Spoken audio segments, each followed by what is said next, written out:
Well, Hill Street and The White Shadow were both done at Mary Tyler Moore Productions. So we were on the same lot.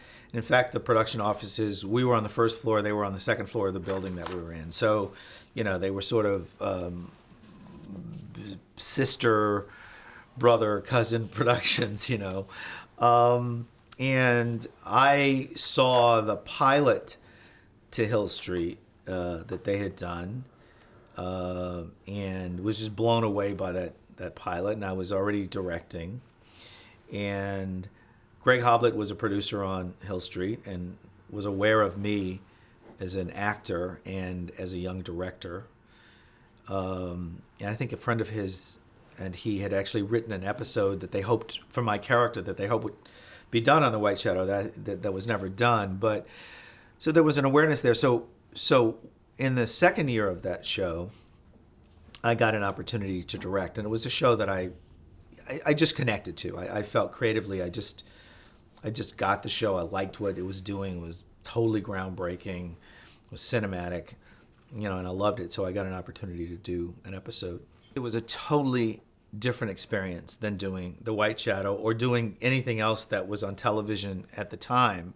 But as I say, when I watched the pilot, I not only liked what it was doing, but I sort of got it, in my bones. I'm not sure I knew at that point exactly how to do everything they were doing, but I got what they were doing, and I sort of liked it. It sort of called to me.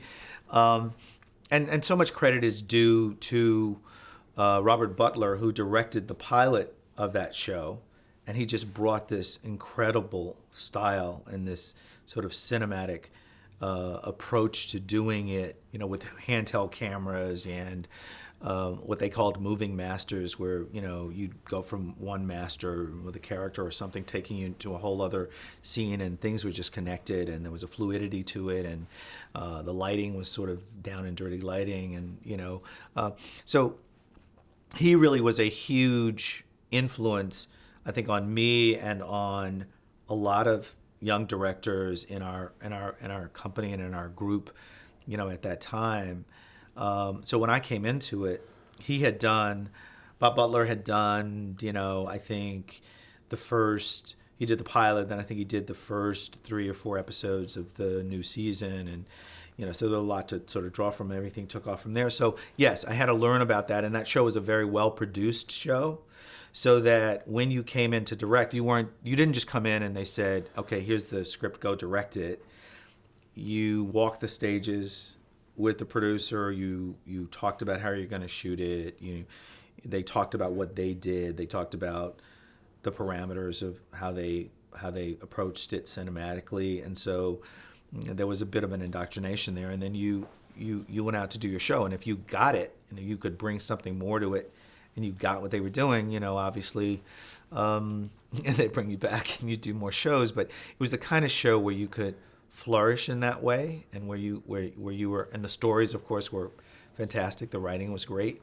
So it was probably the most influential experience that I had as a young director, was doing that show.